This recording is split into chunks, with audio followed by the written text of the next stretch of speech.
आधा शहर मैदे के कैप्सूल का एडिक्ट हो चुका है। अगर आप नहीं चेंज करेंगे ये चीज़ तो फिर आप दवाइयों पर रहेंगे, दवाई खा लोगे तो खाना हजम हो जाएगा, वरना नहीं। बाहर के जो खाने होते हैं वो ज़्यादातर चस्के के लिए बनाए जाते हैं, वो चीज़ें ज़्यादा मसालेदार होती हैं ताकि आपको मज़ा आए ज़्यादा। ज़्यादातर हमारा कारोबारी तबका है, हाँ जी, तो वो सर आप दुकानें ही रात को 12 बजे बंद करके जब खाएंगे, खा के लेटेंगे तो यार वो फिर ऊपर ही आना है वो। फिर उनको सबसे बड़ी टेंशन हो जाती है कि ज़रा वो पहले नहीं खाया पिया हजम हुआ था, डॉक्टर साहब भूख नहीं लगती। तो ये हमें गुजरां वाले के लोगों को अगर भूख ना लगे ना तो वो फिर जिंदगी बेमानी हो जाती है। पूछें तो ये कि खा लिया पी लिया बैठे रहे, वो कहते हैं कि जी हम रात को खाना खा के सोते हैं तो ऐसे सुबह ऊपर की तरफ आता है खाना और गला भी पका होता है। अस्सलाम वालेकुम। इस वक्त हम मौजूद हैं डॉक्टर असद इम्तियाज़ साहब के साथ, जो कि शहर के जाने माने मेडिकल स्पेशलिस्ट हैं और इनकी स्पेशलिटी है मैदा और जिगर। तो आइए इनसे पूछते हैं, मैदा इंसान का क्यों ख़राब होता है, जिगर क्यों गुजरांवाला के पहाड़ों का इतना ख़राब हो रहा है, यहाँ पे क्या वजूहात हैं, कैसे हम अपने जिगर और मैदे को बीमारियों से बचा सकते हैं। तो मैदे के जो ज़्यादातर पेशेंट्स आते हैं तो उनकी अलामात मैं अगर आपको बताऊं तो लोग 90% ये होती हैं कि डॉक्टर साहब खाना खाते हैं मैदा भारी हो जाता है, फूल जाता है, खट्टे डकार भी आते हैं, जलन तजाबियत भी हो सकती है, कॉन्स्टिपेशन यानी कब्ज़, या फिर मोशन। ठीक है जी, ये उसकी अलामात होती हैं, मोशन आ जाते हैं। तो प्लस ओवर ये जनरल सिम्टम्स हैं। ओवर एंड अबव आगे जाते जाएँ तो फिर जैसे मैदे के अल्सर के सिम्टम्स होते हैं कि जी पेट मैदे में दर्द होती है, दर्द, ये बिल्कुल ये मैदे के पॉइंट पे दोनों तरफ जाती है, दर्द के साथ भी आते हैं, पेट में दर्द वट के साथ भी आते हैं। ठीक है जी। और ख़ास तौर पे एक टर्म होती है, हम कहते हैं गर्ड, गैस्ट्रोइसोफेजियल रिफ्लक्स डिजीज़, जिसमें वो कहते हैं कि जी हम रात को खाना खा के सोते हैं तो ऐसे सुबह ऊपर की तरफ आता है खाना और गला भी पका होता है और ये सारी चीज़ें, खांसी हता कि वो कर रही है, प्यास भी लगी होती है, मुँह खुशबू आता है।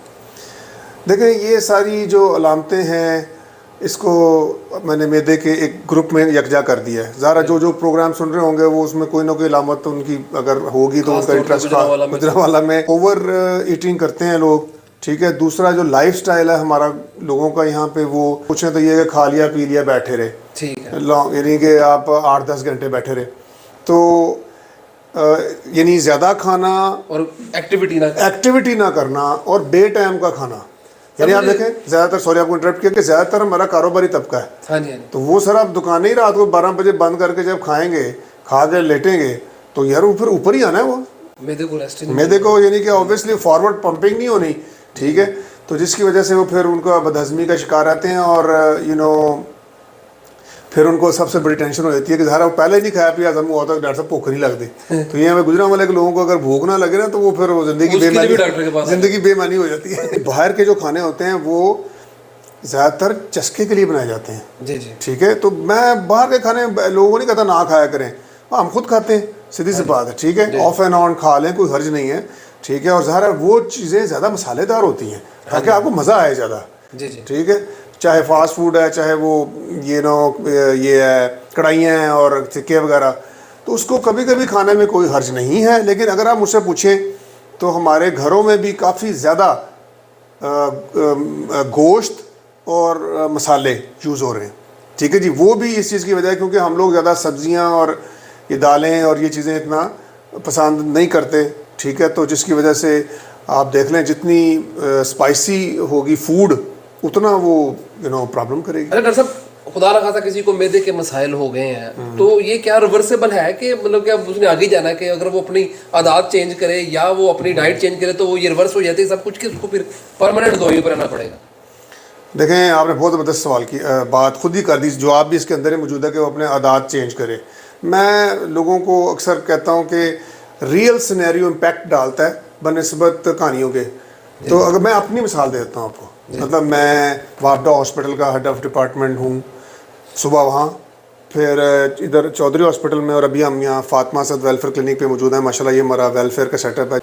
तो क्या जी रात को 11 बजे खाना खा लिया, लेट गए, दोपहर को थोड़ी देर के लिए घर गया, वहाँ 5 बजे भाग गया, खाना खाया, वहाँ लेट गया, तो मुझे खुद ये प्रॉब्लम होना शुरू हो गया था। ठीक हो गया था। हालांकि मैं एक्सरसाइज भी करता हूँ, यानी कि अल्हम्दुलिल्लाह मैं रनिंग भी करता हूँ और वेट ट्रेनिंग भी, लेकिन क्या था कि रात को भाई 11 बजे खा के तो मैंने लेट जाना ना, मेरे पास हिम्मत ही नहीं है। हाँ जी, और कुछ भी नहीं कर सकता। तो मुझे फिर ऐसे इतना यानी कि ये जैसे कहते हैं कि डकार और जलन और तजाबियत खुद से शुरू हो गई।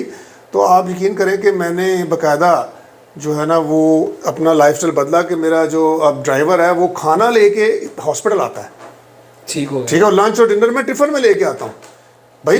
मैंने और प्लस सो मच सो के अब तो चलो कार खैर के लिए हमने ये वेलफेयर क्लिनिक शुरू किया, वरना मैंने पहले चौधरी हॉस्पिटल में जहाँ मैं प्राइवेट प्रैक्टिस करता हूँ राधा क्लिनिक ही बंद कर दिया था। इतना मैं यानी कि हो रहा था कि मैंने अपनी इनकम मैंने कहा सेक्रीफाइस मैं करूँगा, नो प्रॉब्लम, क्योंकि आखिर हम कमाते किस लिए अगर हमें वो नहीं है आराम। तो इसलिए और क्या था, जाते हुए भी कैप्सूल मैदे का, भाई हम भी इंसान है, हमारी बॉडी भी इंसान है, ठीक है ना। तो और खुश खुराक हम भी हैं और इस शहर के रहने वाले इसी में से हैं, ठीक है जी। तो वो कभी एक कैप्सूल खा रहे हैं, कभी कोई इनो पी रहे हैं, कभी कुछ कर रहे हैं। यकीन माने जब से मैंने रूटीन चेंज किया ना, तो आपने जिस तरह मेंशन किया कि अगर आप नहीं चेंज करेंगे ये चीज़ तो फिर आप दवाइयों पर रहेंगे, दवाई खा लोगे तो खाना हजम हो जाएगा, वरना नहीं। आप सोच नहीं सकते, मैं आपके चैनल के तवज्जो से बड़ी अहम बात करने लगा हूँ, आपका आधा शहर, जैसे जो होती है ना नींद की दवाइयाँ, नशे की, एडिक्शन की, आधा शहर मैदे के कैप्सूल का एडिक्ट हो चुका है। और जड़ा मरीज आंदा पहले ही कैप्सूल खा रहा होता है सर, मैं यही कह रिवर्स होएगा। हाँ, वो होगा अगर वो लाइफस्टाइल अपना चेंज करें, अपना लाइफस्टाइल चेंज करें। लाइफस्टाइल चेंज करना, आप इसको लाइफस्टाइल चेंज करने से मुराद ये है कि फॉर एग्जांपल जैसे मैंने खाना, आपने 1-1:30 बजे दोपहर खाना खा लेना है जी। और रात का खाना आपने 7-8 बजे खा लेना, टिफिन मौजूद है, ठीक हो। तो भाई जब मैं खाना 7-8 बजे खा लूँगा तो मैं घर जाऊँगा तो मैं या जिम जाऊँगा या वॉक करूँगा तो हजम हो जाएगा। तो इसलिए अगर लाइफस्टाइल में सबसे टॉप पे ख़ास तौर पर रात के खाने की टाइमिंग है, जो किताब कहती है कि आपने 8 बजे खा लेना है, और अगर आप उससे लेट होते हैं फिर आप खाना खाएं ना, कोई फ्रूट या इस तरह की चीज़ ले लें।